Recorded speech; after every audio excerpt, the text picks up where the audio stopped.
That time again to make some blue cheese dip. And here's all the ingredients it will take to make it. First things first, I'm gonna do 1/3 cup of whatever milk you got. So I'm using almond milk. Okay, put that in right here. And then to that, I'm gonna add some lemon juice.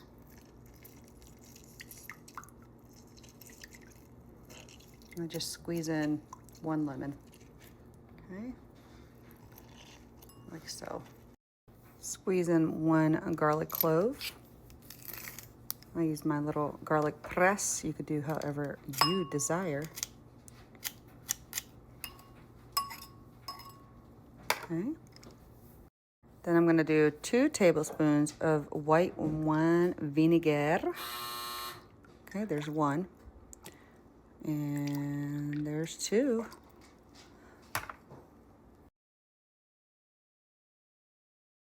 So I'm really low on sour cream and I need about 1/2 cup. So I'm gonna scoop as much as I can from this portion, and then I'm gonna mix in some Greek yogurt that I have. Just basically similar, just a little different on the taste. But you know, you use what you got. The whole point of making things from scratch. Use what you got. So now I have Greek yogurt to add into my little mixy mix. This might be what I need to make my blue cheese dip. Yeah, I might end up using all of it. My little helper. And I have homemade mayo, but you can use whatever mayo you got. And I need about 1/2 cup. So that's about like 4 of these, give or take. Mixy, mixy. And the recipe calls for a little sugar, but I'm gonna use honey. And I'm just gonna use about this much. I'm using a fork because it'll be easy to break down into this mixture. You don't absolutely have to have the honey or any sweetener, but I figured I'll stick to the recipe I'm following as best as I can. I'll just improvise.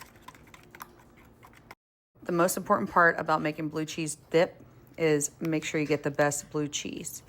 So I got raw milk, aged 60 days or more, blue cheese. Got this from Whole Foods.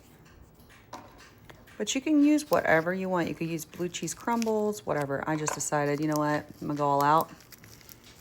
Because I'm not a huge fan of blue cheese, but my husband is. So if I'm gonna eat some, I gotta make sure it tastes phenomenal and not just mediocre, which is what a lot of stores sell. And that's why I decided I'm gonna make my own. And so the big thing is crumble it up. You need about 6 ounces for this recipe. But I'm just gonna, you know, eyeball it. I'm not really following 100%. I'm kind of doing my own thing. And boy, this stuff's stinky. Stinky? Stinky. But it's gonna taste amazing. So then just scoop all of this with your bench scraper if you have it. If not, you could just scoop it all by hand. Not a big deal. I just like to add more things to clean to my plate. Not really, but it just makes it easier because this stuff sticks to you pretty easily. This actually tastes pretty good for being as stinky as it is. Yeah, I think I'm gonna use up all that cheese in here. It's still a little creamy. Yeah, I'm gonna cut up the rest of this, add it to this concoction.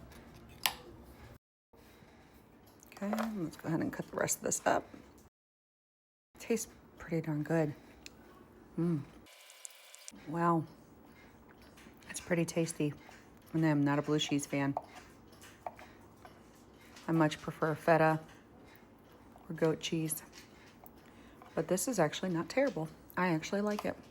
I might have to remember what kind do we get? Roth, R-O-T-H, okay.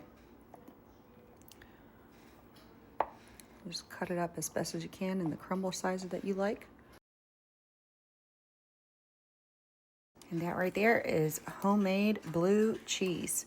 Yes, it's a few extra steps than buying it from the store, but you know the ingredients I just used, right? It's not a bunch of mystery natural flavors and all that other junk. So sometimes it's worth the extra steps. Make it. You won't be disappointed. Taste test of the blue cheese that I made with some wings. Let's see, it's a little thick right here. Hard to get some of that cheese in there. Yum, yum.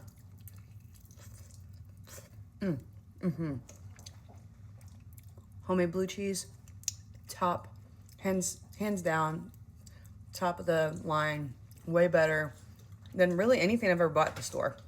So, like, make it yourself. Bon appetit.